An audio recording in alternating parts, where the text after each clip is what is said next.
You know how you Okay, we'd like to get started because we understand it's snowing outside, and we've all got to find our way home, right? Back to home port. My name is Don Jones, and I'm going to tell about a half-hour story tonight about what it's like to sail across the Atlantic Ocean in a race. 3,000 miles from the Canary Islands to the Caribbean, the southern chain, St. Lucia. I did this in 2005, and basically you buy a berth, you rent a berth on a charter boat that's in the race. So that's what I did. And oh, I should say thank you very much, by the way, to Patrick for getting me here and getting this all set up. And thank you very much, Patrick. And I really commend the club for surviving COVID and starting the sailing school. You'll see some slides from my early days in the club, and it's really a direct line from a couple of these slides to my crossing the Atlantic. I started when I was 43 years old as a complete beginner, and crossed the Atlantic and wrote about it. And it's all because of what the club taught me, and the other boats, the other skippers. And you're keeping that going, passing it on, so good job. Okay, so my book here, I'll just explain the cover. It's got a lot going on. 18 days, that's how long it took us to cross the Atlantic. And in fact, it was 18 days, 8 hours, 10 minutes, and 39 seconds. From the start line in the Canaries to the finish line in the Caribbean. And you may have seen some of these pictures. On the top half here, that's a chart of our course from Africa to America. And there are 6 flags there, so we had 11 crew, skipper and a first mate, and 9 paying crew members from 6 countries on this boat, 51-foot Swan. And we were all complete strangers. So that's maybe the biggest risk, right, when you get on a charter boat, because you're going to be very friendly for 18 days. It was a marvelous crew. So we had most of the crew, about 5 are from Great Britain, 2 from the US on the far right, Jersey Island in the middle, France, Scotland, and Norway. So those are the countries that we all came from.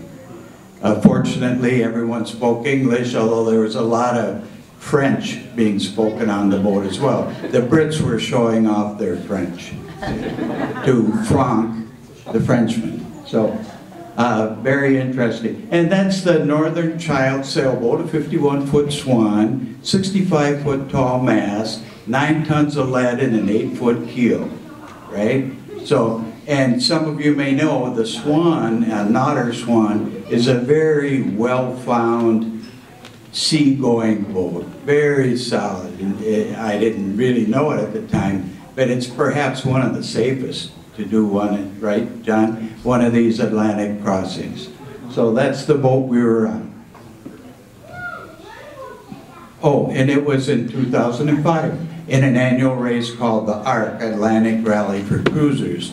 So it's an amateur race, no paid professionals, skipper owner, right? So that's part of the race. This is a little earlier photo. You may recognize the St. Croix River. That's me on my first boat called Banana Float, that little yellow one there. And that's me being passed up by a drifting hot air balloon, right? And he took me up. Bought that boat from Cooper, and since that time, no one else has bought a yellow boat in the sailing club. Yellow equals slow after that. We raced against Taxi too, another yellow boat. Yeah, that's right. And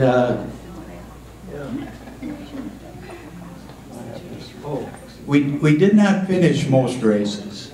We started them. But Dave O'Donnell, as patient of a man as he was, would take up the finish line before we got there. Because we were a good leg and a half behind everyone else. And maybe his tobacco was running out, I don't know. We did not finish a lot of races. That's how we started. But we got to be better sailors every time, it was better and better. I bought another boat from Hooper a few years later. Some of you may remember the St. Marie. And we raced this for 10 years after the little yellow boat. And Brad and Zach are here from that crew. And we had some good years on that. We also, at the end of the racing season, chartered on Lake Superior out of Bayfield. Bayfield to Isle Royal, and 125 miles overnight, right? And we ended up often in Chippewa Harbor on Lake Superior. Isn't that beautiful? That's looking south from the harbor. And we had some adventures. Any of you who have done the Trans-Superior or other cruising on the lake have some stories to tell as well. But this is what got me across the Atlantic, because even the Brits, who called us still colonials, knew about Lake Superior. So I had that on my resume, and that's what got me on the boat, really, not the little yellow. Okay, so here we are in the Canary Islands, Las Palmas, close to Gibraltar, off the coast of Africa. And this is the main harbor, 225 sailboats from 21 countries in that race. You can't even see through the code flags and the mast, can you? It's a huge international event. When you walked around the docks, you heard French, Spanish, Turkish, Russian, German, Italian. It was just an incredible international experience.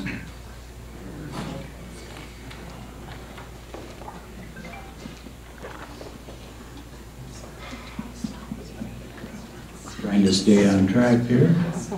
Okay, and as I approached the boat in Las Palmas, walking down the dock, I saw a guy at the top of a mast up there, and I realized that was our boat, the Northern Child. And that's Mike, one of the Brits on board. He and our watch leader, Paul, lived on the English Channel and had done lots of racing around the islands and so forth. And so a day or two before the race, he's up there, right, checking instruments, lines, blocks, and so forth to make sure everything's in order. And while we have Mike up there, I'll tell you, he was the prankster on our boat. Our skipper bought 2 brand new rods and reels, ocean going, heavy duty, right? And he was trolling lures behind our sailboat as we crossed the Atlantic, promising to catch fish for dinner tonight. Well, we didn't catch a lot of fish. We were going too fast, actually, to reel them in. But one of the first days, while the skipper was down below, Mike got 2 big cans of tuna from the galley, reeled in the lines, and lashed those cans of tuna to the end of the line. So now, those rods and reels are just bouncing around like this on the stern of the boat, and they called up Julian, their skipper. They're on, they're on. And the skipper reeled, oh, what's this, boys, you know, fish for dinner. And the cans of tuna came up. Now Vicky, our cook, put the tuna on the salad that night, so we still ate it. But that was Mike. Another thing he did, we washed our clothes now and then. You know, you get full of salt, the shirts just turn white. And so I washed mine in the galley sink, pinned it to the lifeline, top side came up, and I couldn't get it off the lifeline because Mike had used his sail repair kit to lash it to the line. So I had to get a knife and cut my shirt off the line. That was Mike.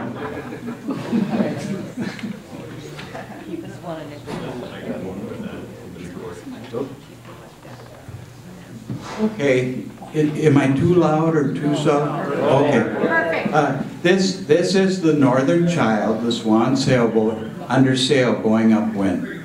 Very stately, right? British. Here she is going downwind.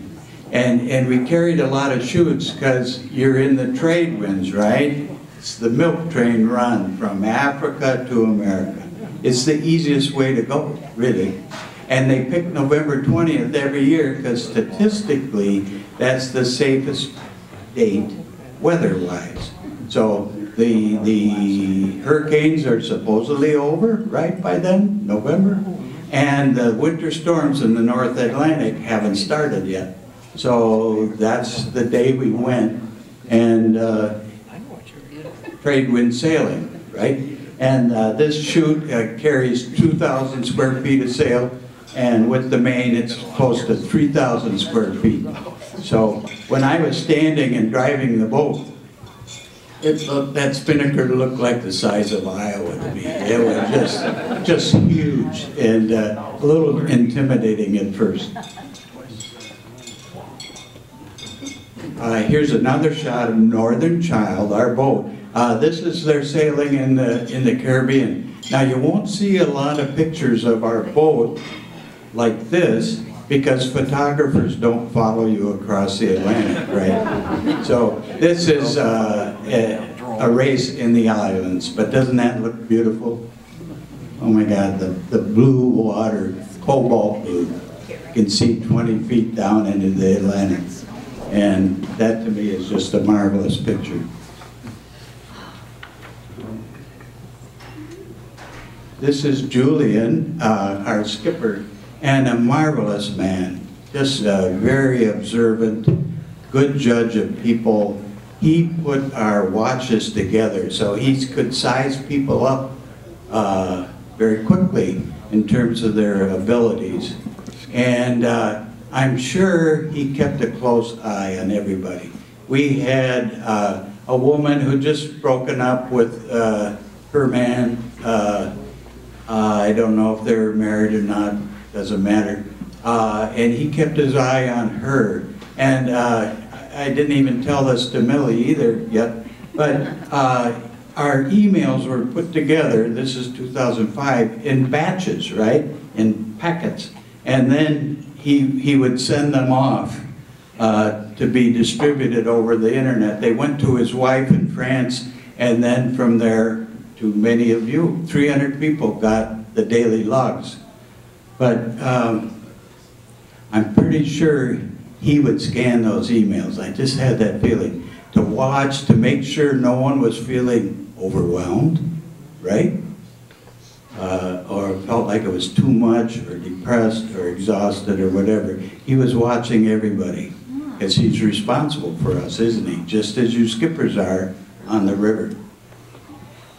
He had 13 crossings, round-trip Atlantic crossings under his belt, 80,000 sea miles under his belt. And he was written up, particularly in yachting world, and when I first started reading about him, I said, I want to be with him. I want to be on that boat. And that was my dream, and I made it. Real quickly, this is just a few sentences from Julian. He sent us all an email before we got over there. The best piece of advice I can give any of you is to put as much energy into the adventure as you can. The more you give, the more rewarding it will be for you. The transatlantic is sometimes hard, uncomfortable, tiring, noisy, and I'll say wet.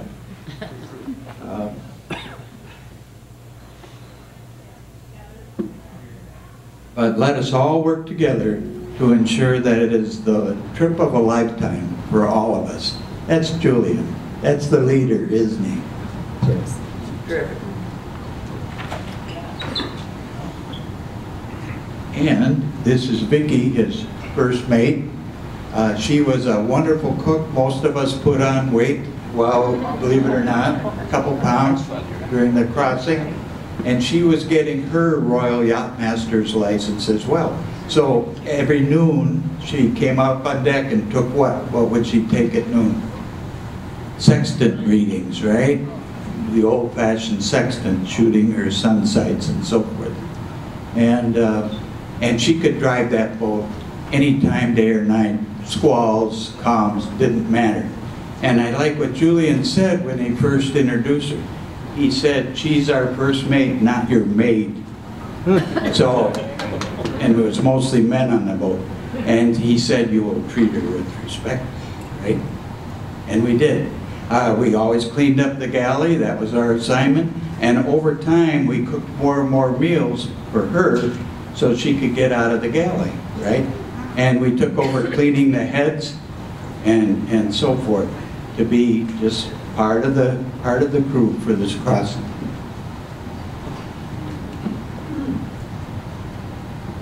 I spent most of my time with this group because we were divided into 2 watches, right? You're either on deck sailing the boat. Julian didn't drive the boat most of the time. He was doing navigation, communications, and so forth down at the nav station. So we would take turns in 2 watches. The first one started at 6 in the morning till noon, and then noon till 6. So 2 long watches during the day, and then 6 to 10 at night, 10 to 2 a.m., a favorite, and then 2 again till 6 in the morning. So this is my watch group. That's me on the left, Sharon from London on the right, great crew member, fantastic storyteller.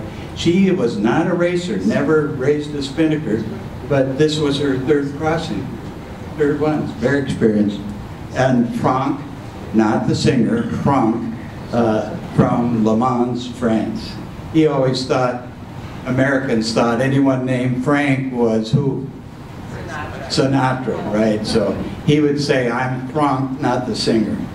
And Paul, our watch leader, just again, a great leader, had done ocean racing and so forth. So those are the 4 of us on our watch.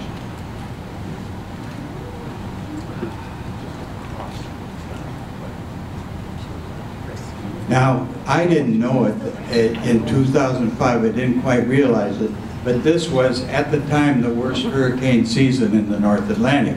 And you'll remember names like Rita, Wilma, Katrina. And where did Katrina hit? New Orleans, right? And this looks like a bowl of spaghetti. Look at all the hurricane tracks. And actually, the one we faced was on the far right, ended up going back to Africa. Very atypical. Delta. And that was a tropical storm most of the time till it hit hurricane strength. And we'll talk more about Delta because Delta changed everything for us. Everything. It was a big part of our experience there, getting around Delta safely and to the finish line.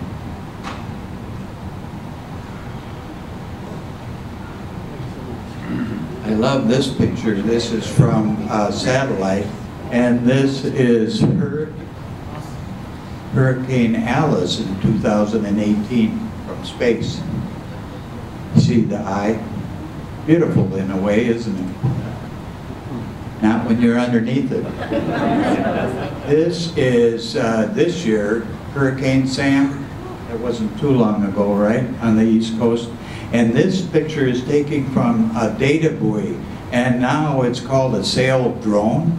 It's a mechanical steel fiberglass, right? Used to be a data buoy, but now they can move it around in the seas a little bit at 3 knots, right? Yeah, it's just the latest. And this is from a camera on that sail drone. Look at that wall of water coming at you.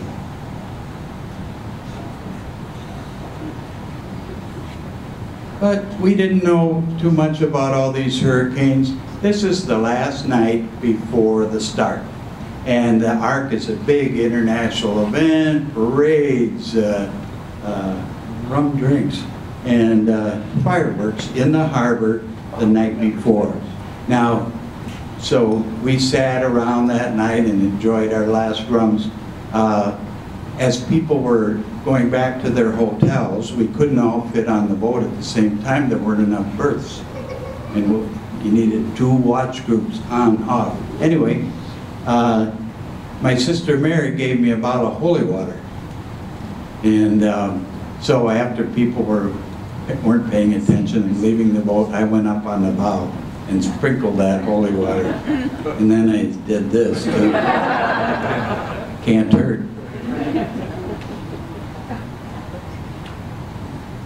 So here we are the next morning at the start. Patrick, who's got rights here? Can you believe that? Can you believe it?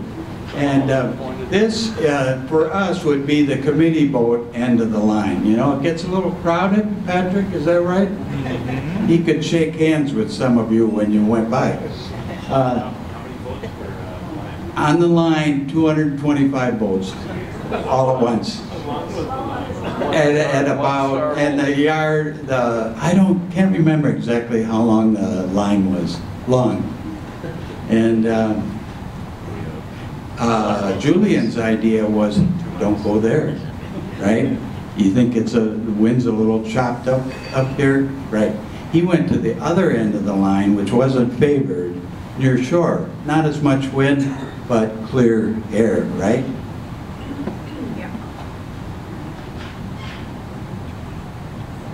And here's what happened. This is us, about an hour and a half after the start. I'm driving the boat. I'm glad I'm wearing sunglasses because I was crying. I got so emotional. Look how far back the rest of the fleet is. See those little white triangles? That's most everybody else. And I thought, my God, this is my first ocean experience, transatlantic. And we're smoking them, you know? It was just a very emotional moment for me. It didn't last long. First we hit a calm and a hole, right? You're familiar with those. And people caught up to us. And then they started motoring. The big difference for us was we never motored for a moment all the way from the start line to the finish line, because you got penalized for that, right? Huge penalty for motoring. So the boats in calms, the other boats in calms and storms, would motor to get through, right? Realizing they had to take a penalty. So then, same day, day one, after the calm, a squall hit, 35 knots, rain. And that's Sharon on our watch under the Dodger, right? Sensible. That night, Vicki served supper. And it was a bowl. Often she had a bowl of rice or pasta, and then with whatever, a can of tuna or chicken, beef, whatever, ladled over the top. Very tasty. Well, I was sitting in the cockpit eating this, and before I could get it to my mouth, the wind blew the food off the fork, right? So you learn to eat like a dog, you know, just with the dog dish close to your mouth, that's how you ate. And I had a skin patch on my neck with the Dramamine, the seasickness pill, that blew off too. So that day one was a real learning experience, wasn't it?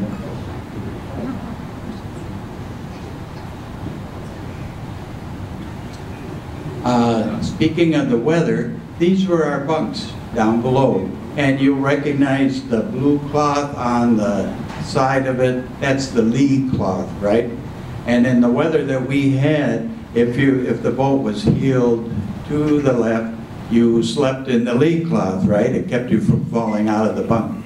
And if you were heeling the other way, you slept on the wall of the boat. So I was seldom in my mattress, you were one way or the other. But you can see the boat was well equipped. The upper bunk there, you can see a little fan and a reading light. So Julian had a very well equipped boat. Oh, and sleep was the major problem. The first week, we kind of compared notes with each other. How you doing? How you sleeping? And seriously, the average seemed to be in week 1 to 3 hours of sleep a day. Seriously, because the weather was so rough, just bouncing. It's like a tilt-a-whirl, you know, just all over the place. And then in week 2, 3 to 5 hours of sleep a day on average. So that's the biggest issue, and I think some of you have done Lake Superior and other events, you get exhausted. And that was my one worry. How are we going to do? Is Julian going to have a meltdown? Are we going to really screw up because we're just so damn tired? But we didn't. We made it. Then guess what? Comes. And this is the middle of the Atlantic. The little waves you see are from that boat motoring. That's an old Dutch couple going by us, and they're motoring. All their sails are down, right?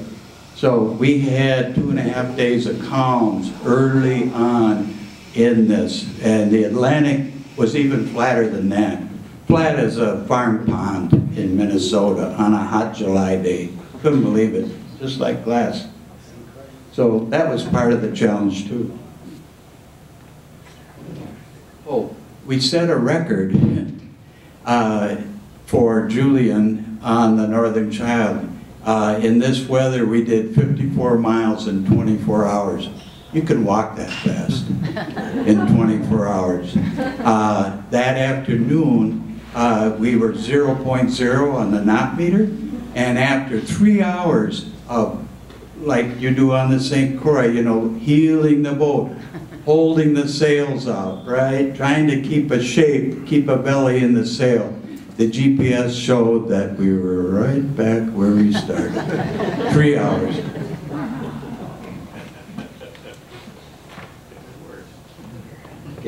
Guess what we did? We're racing. We're racing. And twice we went for a swim. And that's Paul, our watch leader, and Frank.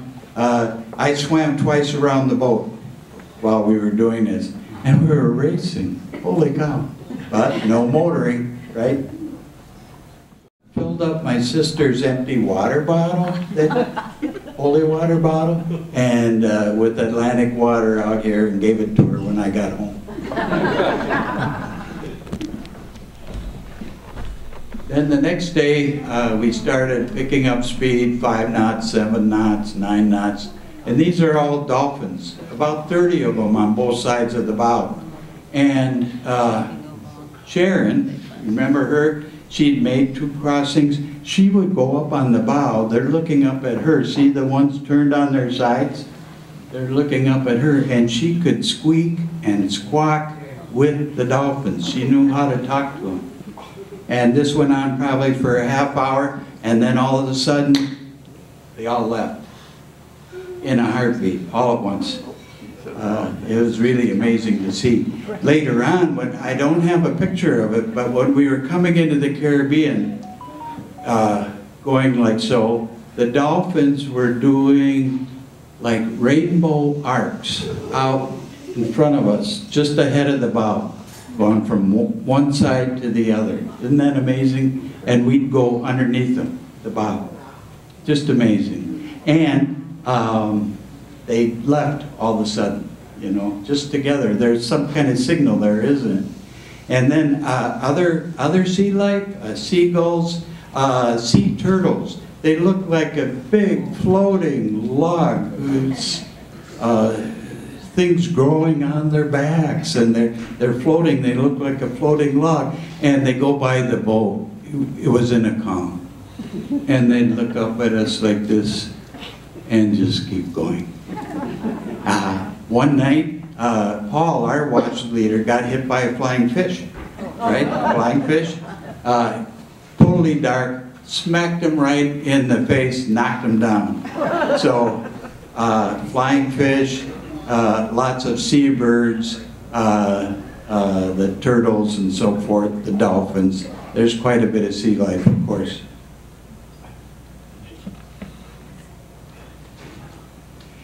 This is Vicki. This is day 5. It's Thursday. We left on a Sunday. It's Thursday. It's Thanksgiving. So she is cooking a Thanksgiving dinner for all of us, for the two colonials, right? Craig and I from America, because it's Thanksgiving. And they would kid us, oh, the Brits, they're really funny. And after a while though, they condescended to call us their American cousins.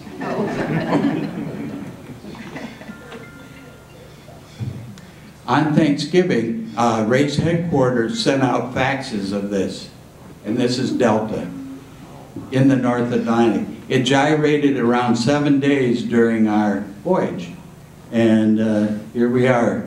This is a picture of that from space. And on the chart, it's too hard to see, they told us when you get to 30 degrees west, going across the Atlantic, you're headed west, get down below 20 degrees latitude, right? To avoid this. And that's what we did. We were already doing that. Julian, if it's in the book, a lot of things in the book, had us, you could draw a straight line of our course for 7 days. We went 235 degrees southwest. And it's almost a perfect straight line to get below this, right? It was just amazing that he could navigate us like that. That kept us safe. Here, and I didn't discover this till later, that's Delta, that brown color there. And it's headed our way. So at first it kind of wandered around the North Atlantic and then headed straight south, right at us. Right at our intended route.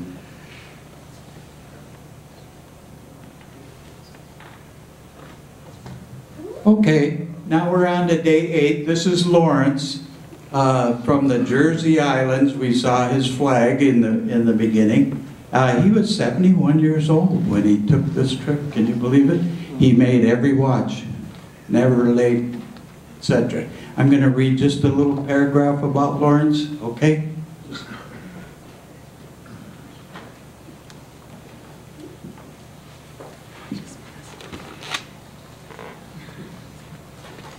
Here we are.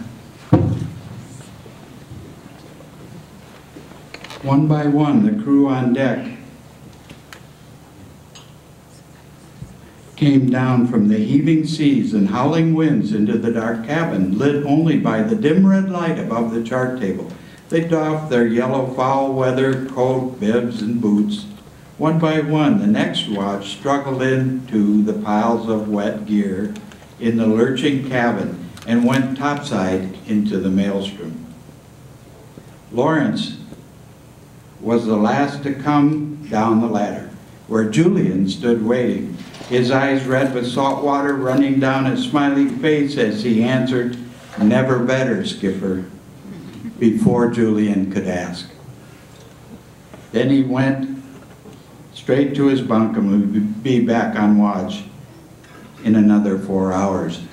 It was 2 a.m. on our 8th day at sea.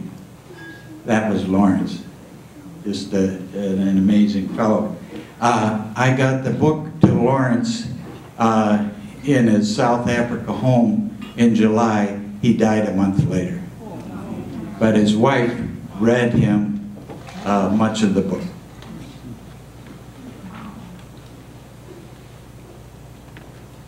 An amazing man. Look at that. Somehow that seabird is staying airborne.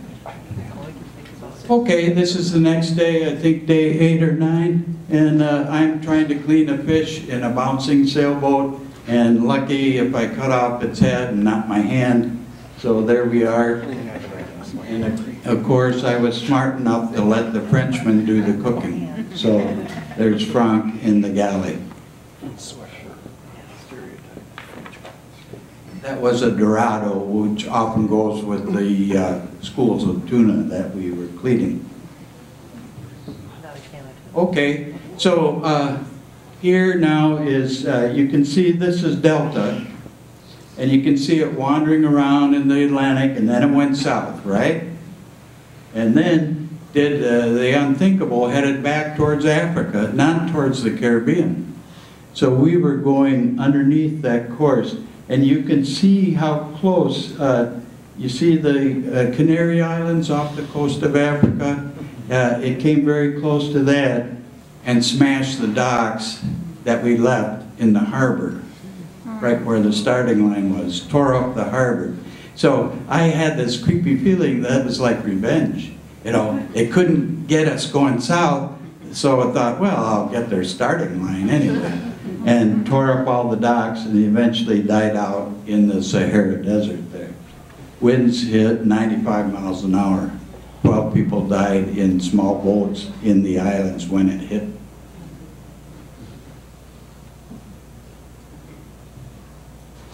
This is just before sundown.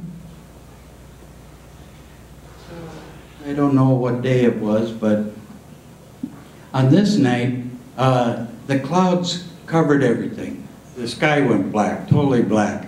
And you couldn't see any horizon line whatsoever. So it's just everything's black. And I was driving, and the swells were coming up from behind, and you know these kind of come in trains, don't they? 1, 2, 3. And it was very unusual. The third one lifted up the bow into this darkness, and I thought, we're in the air. There was no pressure on the rudder, right? I couldn't control the boat. I didn't know where we were going. I looked around for Peter Pan. I just, and then eventually it seemed like the boat was back in the water. And then I turned the wheel over to Paul, our watch leader. I went below. I had a shot of rum. And I was brave enough the next morning to approach Paul. I said, last night was really weird, wasn't it? And he said, yes, it felt like we were flying. I was so relieved. And here we are, this is Sharon driving at night, and I'm at the main, and there's Frank, not the singer. Oh, okay. This is called a rogue wave, and you may be familiar with those at Lake Superior. We get them on the river on like Labor Day Regatta when the big cruisers go by, right? Right? Rogue waves. Hammers the boat. And this is a photo of one here. 3 times I got knocked down inside the boat. Twice in the galley. It's just like falling down in your driveway in the winter on the ice. You just go wham, and you're down, right? And that happened to me twice in the galley. Once I was getting out of my berth, my bunk, and one really hit the side of the boat, and I flew across the cabin to the other wall. So that can happen when a rogue wave hits you broadside, right? It just shifts the boat a few feet, and off you go.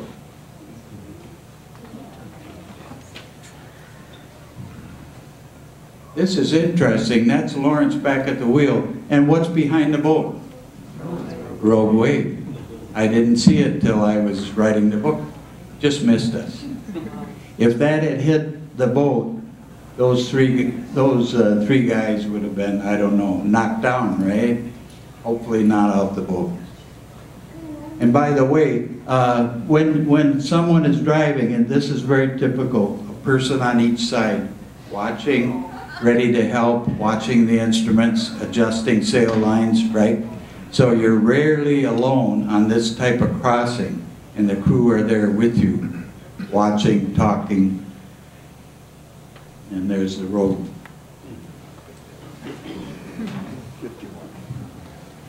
This is the next day. This is Neil from Scotland, from the other watch, and his shirt says, it's my birthday, and I can drink as much as I want.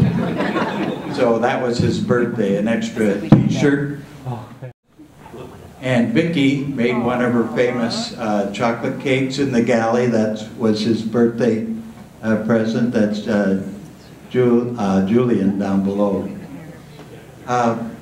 Actually, he couldn't drink.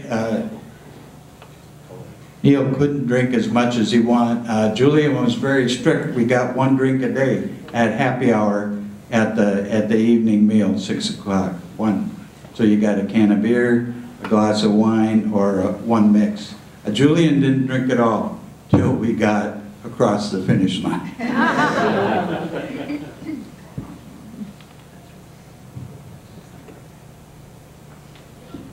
This is day 15.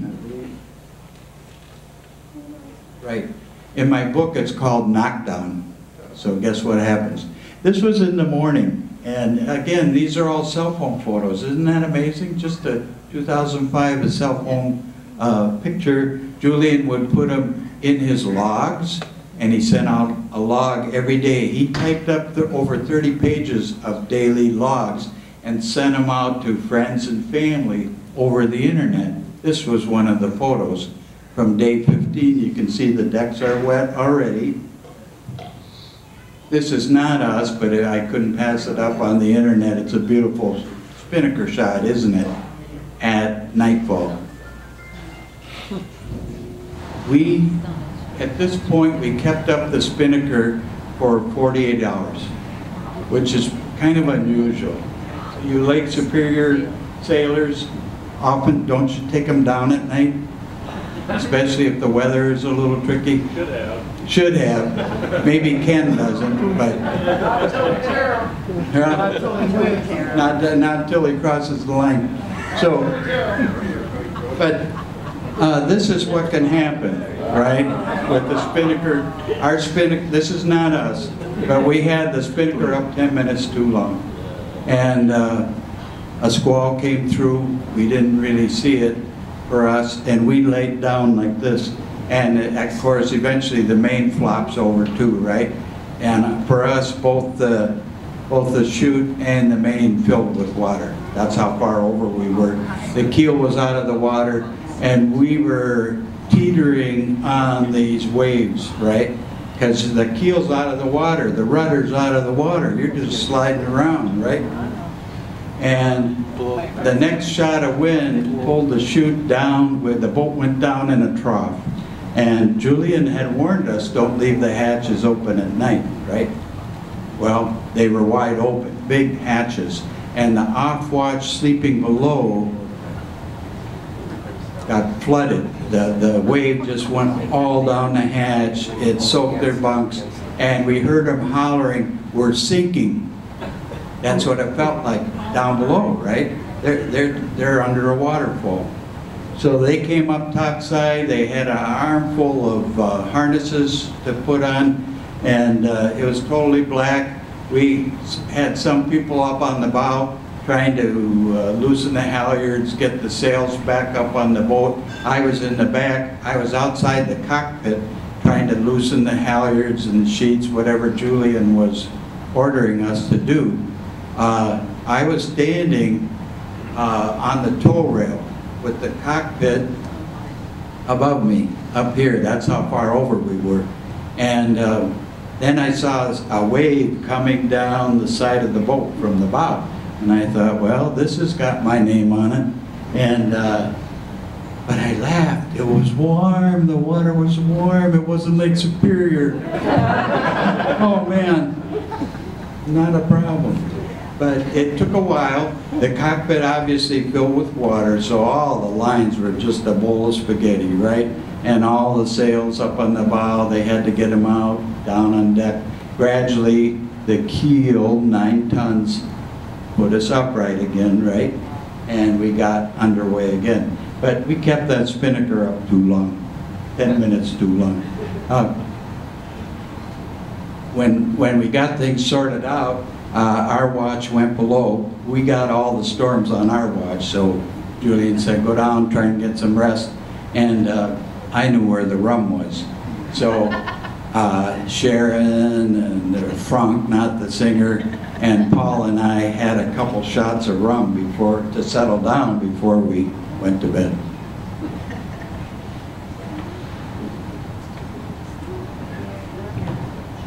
So we're doing repairs the next day.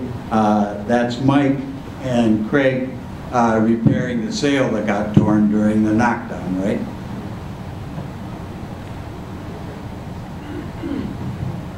Vicki took over the helm while we pulled Mike back up to the top of the mast to check it. We checked the bolts, the keel bolts under the floorboards, make sure they hadn't loose up, checking the rudder for cracks and so on. But we were just fine. We came through okay.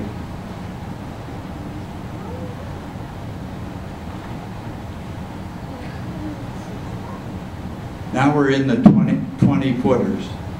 This is Julian at the helm on day 17.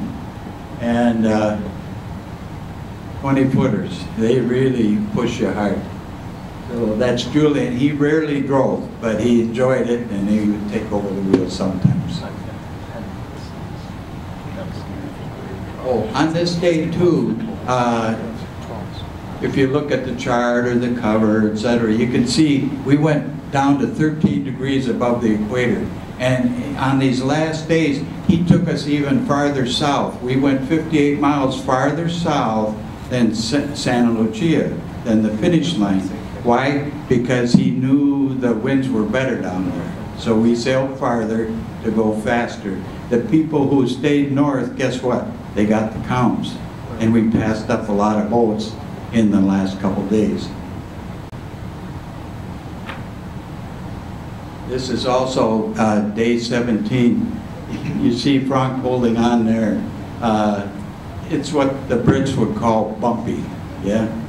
And so we had, I don't know, 35, 40 knot winds here, and you're trying to hold the boat under the spinnaker, and you're sliding around like a couple high school kids driving down an icy road in the winter. You know, you're just going this way, that way, counter steer, back, trying not to lose control of the boat. And I tell you what, in these conditions, it sounds like a freight train. You know, most people think, oh, sailing, no motor, quiet, right? But when in conditions like that, it just roars constantly. And I know a few things about freight trains. I wrote a book about one. Okay, we're almost finished, all right? You kind people for staying. Oh, this is the last night at sea. Beautiful, huh? And here we are approaching the island, right? Santa Lucia, it's the north end. And we're going around. The finish line is in the lee of this island on the other side. I'm going to read, we're almost finished. I'm going to read you just a paragraph about this experience when you see land for the first time in 18 days. I call it land ho. Land ho. Finally a chance to walk on solid ground, sleep in a bed that does not move. We had stood watch over 85 ships around the clock through 5 time zones, constantly changing and trimming sails through calms and squalls. We were excited, exhausted, and ready to cross the finish line. But how do you say goodbye to the Cathedral of Starry Nights and gorgeous daylight seas? To the ancient sea turtles, flying fish, and squawking seagulls, the acrobatic dolphins who talked to Sharon at the bow, like charming barstool sailors in their port of call, and the tiny storm petrel birds who landed in our cockpit for a midnight snack. To say goodbye to the concert of sounds of the sea, the groaning and banging of the mast and rigging under the strain of 40 knots in the sails, the northern child's roar as she surfed happily down the 20-foot waves, her rumble as she bounced across lumpy seas, the single note hum of her wake as she sliced through gentle nighttime waves. As we neared St. Lucia, Julian radioed race officials at the finish line. We would be there in 2 hours. All of this was about to end. What relief, what grief, land ho.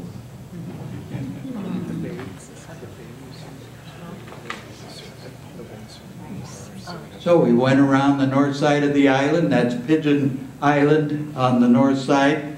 And this picture is by one of the race photographers at the finish line. And you can see we're in the lee of the island and we're still charging ahead. The jib is furled, the main is furled, and we're still charging ahead. The Atlantic didn't want to give us up yet. Here we cross the finish line, right? And cheering. And again, the staff photographer, he's like a wedding photographer. Okay, sail this way, everybody wave. He kind of takes over after you cross the finish line. The three women on board, Vicky, Sharon, and Maria on the other watch, went around and kissed all the guys. It was fun. And here's the official crew photo. And you'll see we're all in our matching blue shirts, aren't we? Julian had gotten us ready for this. And that, again, that's after we crossed the finish line.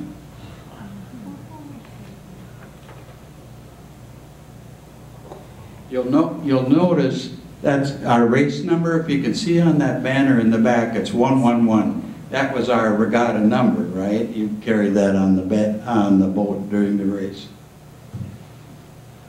And there we are at the docks, right? That's our 51-footer. Some of the boats went well over 100 feet. You could fit our boat inside theirs, right? Huge boats. Not all of those went south like Julian did. And some tried to go around the north side of that Delta hurricane, kind of slingshot around. The winds go counterclockwise, right? They got too close. And in this same harbor, there were boats, you know, the big sleds, the big ones have two wheels, so you can always steer on the high side of the boat. One of those wheels was gone on a boat. Another wheel was bent, like this, from whoever was holding onto the wheel. Another boom was sprung and bent, and sails were ripped because they got too close, right? Julian kept us clear.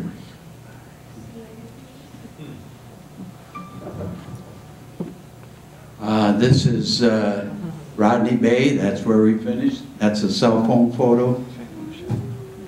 And the awards weren't for another week because there were still boats at sea. When I flew home, I could see other boats coming in of the 225. That's all the trophies for our boat. You needed a wheelbarrow. He needed a wheelbarrow to take them home. And remember the boat number, 111? We were first in our class of 18 yachts, first in our division, 160 yachts, and first overall.